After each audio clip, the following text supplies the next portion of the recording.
Marvel Swimsuit Illustrated number 1. Prehistoric Rock'n'Roll.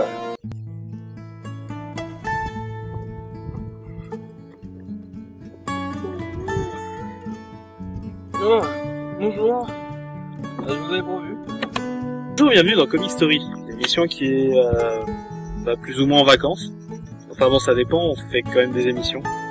On va dire qu'on va parler de sujets plus simples que d'habitude, on fera quand même des vacances. Mais bon, vos vacances, c'est vrai que les temps sont durs, le porte-monnaie est un petit peu rachitique en ce moment. Donc bon, on va partir par procuration via le Marvel Spécial Maillot de Bain numéro 1. On fait ce qu'on peut. Tout d'abord, commençons par expliquer ce qu'est un spécial swimsuit ou spécial maillot de bain. Il s'agit, comme son nom l'indique, de maillot de bain. Le but est souvent de nous montrer nos personnages en long, en large et en petite tenue, surtout. Généralement, ce genre d'ouvrage est plutôt machiste, avec une femme objet tellement sexualisée que c'en est abject. Enfin bref, vous voyez le principe, vous avez déjà entendu parler de Dead or Alive Extreme Beach Volley. Mais celui-ci, c'est plutôt sympathique. D'ailleurs, la couverture nous lance d'emblée, ceci est une parodie.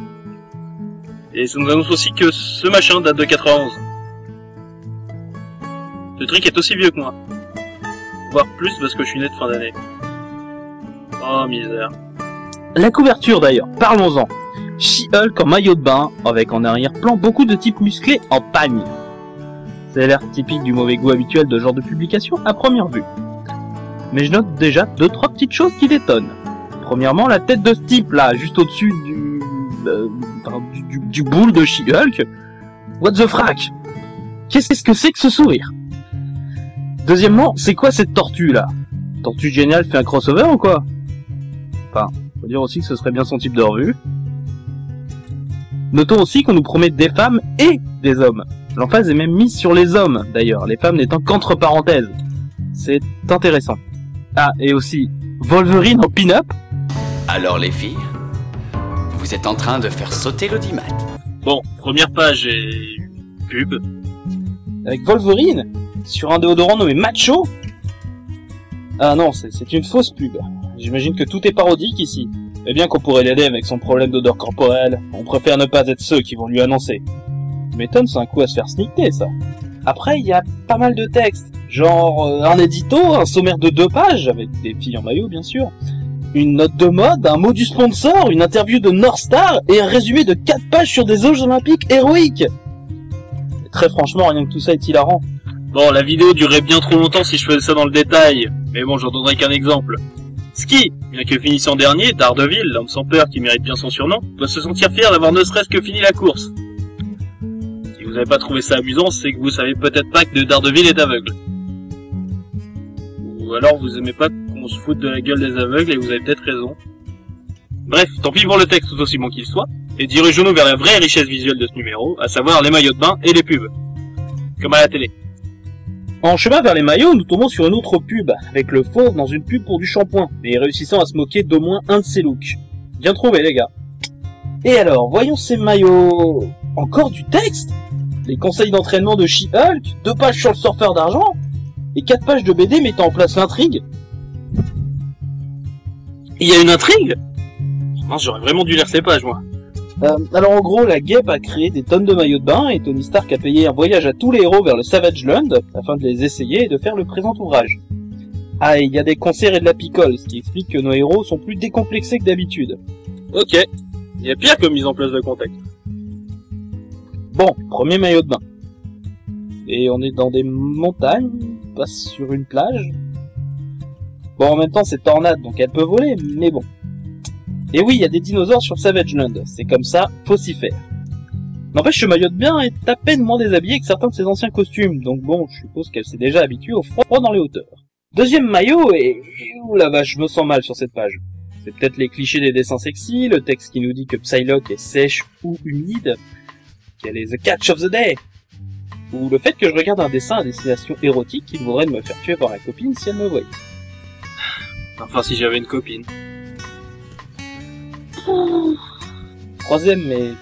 Tiens, il y a un homme là. Avec une fille, remarquez. Enfin, un homme, c'est Howard the Duck.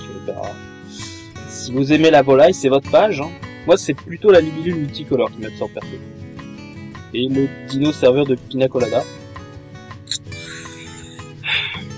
Tiens, d'ailleurs, en parlant de boisson, je prendrais bien une autre. Maillot d'après, il faut retourner le magazine comme dans un Playboy. Je me sens de plus en plus sale, là. C'est Mary Jane sous une cascade, continuant son rôle de Miss Fan Service auprès des lecteurs depuis son mariage avec Spidey.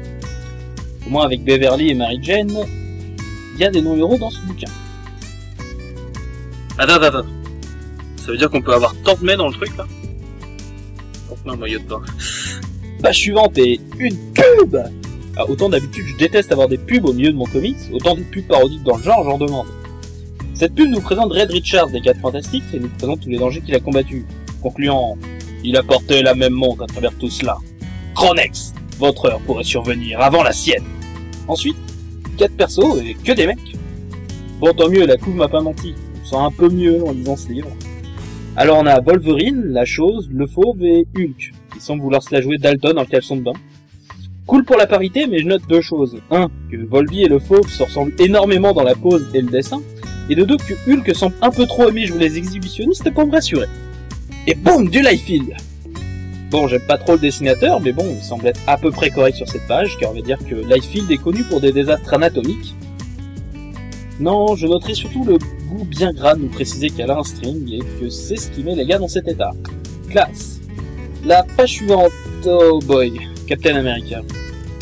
Très franchement, l'image restaurée ainsi, coupée à mi-hauteur, je l'aimerais beaucoup plus. Car, oui, forcément, Cap prend la pose devant une bande de supposés indiens, une blonde lascivement à ses pieds, regardant très fixement son entrejambe. Et je ne peux pas empêcher d'y voir l'Amérique prendre le dessus sur les Indiens et très clairement mettre les femmes en dessous des hommes. Oh, j'y vois sans doute beaucoup de choses, mais étant donné que normalement le Savage Land est occupé par des hommes des cavernes et pas par des Indiens, il me semble que le message est voulu. Bordel. Ensuite, Namor et Namorita sont sous l'eau et c'est cool. Surtout que Namor couvre ici plus de peau que d'habitude avec son petit slip vert. Sans déconner, pourquoi on a toujours gueulé sur le slip rouge de Superman et jamais sur le petit slip vert de Namor? Je veux dire, c'est le seul truc qu'il porte. Même au pôle Nord, bon sang.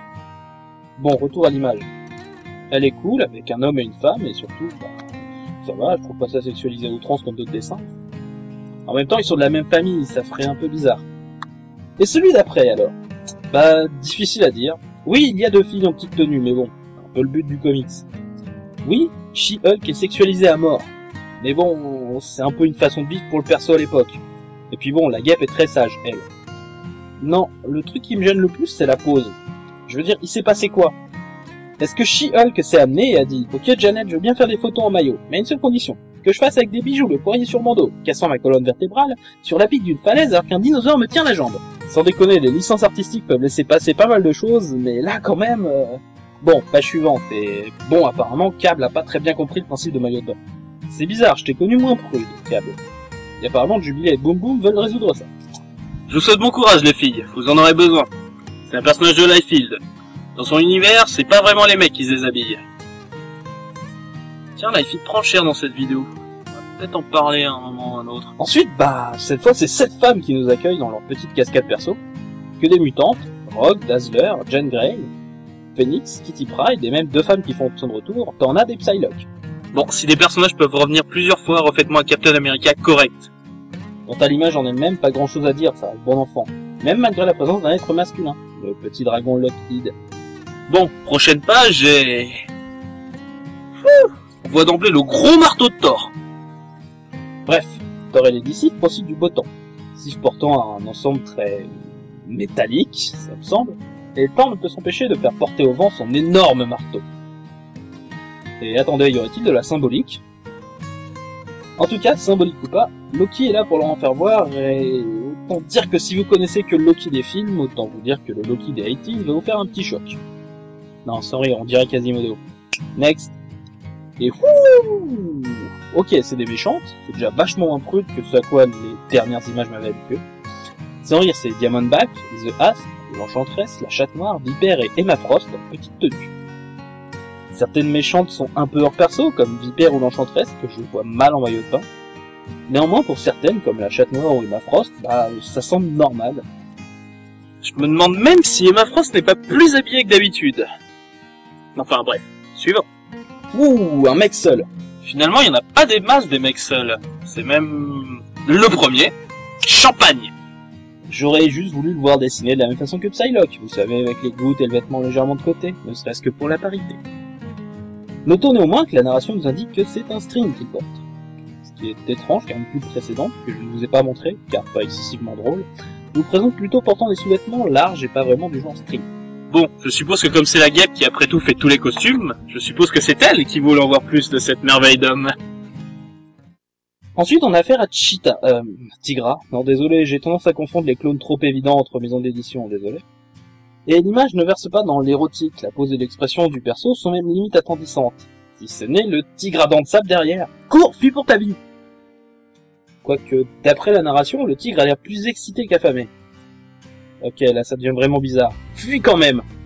Ensuite, une petite pub sympa avec Hercule qui fait de la muscu. Pas mal, mais bon, pour les plus débutants d'entre nous en muscu, on nous précise quand même qu'on n'est pas obligé de le faire à la dure. Merci, je ne m'en serais pas douté une seule seconde. Page suivante et... Ah, les 4 fantastiques, ça fait du bien de les voir dans un comics. Red Richards semble créer une machine volante avec un cocotier pour hélice. Ouais, je t'ai déjà vu plus rigoureux, Red. Ah, il y a aussi Franklin, le fils de Red Richards et Sue Storm, qui se suspend au cocotier. Bizarre, mais mignon. Tiens, une autre double page avec plein de persos, la plus peuplée jusqu'à présent d'ailleurs.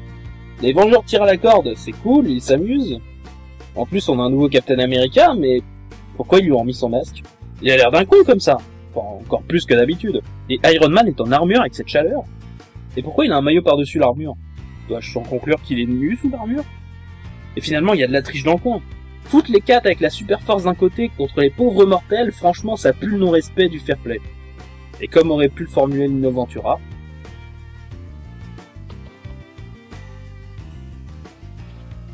je critique pas le côté farce, mais pour le fair play, il y aurait quand même à dire.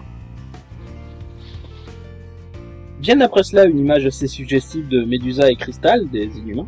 Et quand je dis suggestive, oui, je parle de l'immense jet d'eau au milieu de la page. Ah, quelle subtilité! Et le dernier maillot est la sorcière rouge qui a apparemment réussi à faire plus déshabillée que d'habitude. Quoique... c'est de l'arnaque! Elle a juste enlevé la résine de son costume et sa tiare, c'est tout! C'est pas un maillot de bain du tout! À moins que Marvel tente de dire ici que son costume officiel est en fait un maillot de bain. Eh, pourquoi pas? Le comics se termine sur 2 pages d'interview de la chose sur sa carrière de catcheur. Oui, la chose a été catcheur pendant longtemps. Vient un papier de Ben Urich sur le père boxeur de Daredevil, puis 2 pubs hilarantes. Une où Namor est dirigeant d'une entreprise de dépollution, et une autre nous parlant de la barbe de Thor. La barbe d'Odin est légendaire. Qu'en est-il de celle de son fils? Flic. Si on peut raser un immortel, on peut vous raser. Et c'est là-dessus que le comic se termine. Bien sûr, ces numéros ne sont pas essentiels pour comprendre la mythologie Marvel. Mais bon, ils sont toujours fun à lire, et puis bon, je me suis dit que j'allais partager ça avec vous. Moi, en attendant, je crois qu'il y a des gens dont je squatte la maison et la piscine un peu sans qu'ils le sachent qui commencent à arriver. Donc je vous souhaite à bientôt. On se retrouve dans un prochain numéro où cette fois-ci, on se retrouvera au Wakanda pour les mariages de T'Challa, alias Black Panther et Tornade des X-Men. Et oh merde, ils ont lâché les chiens.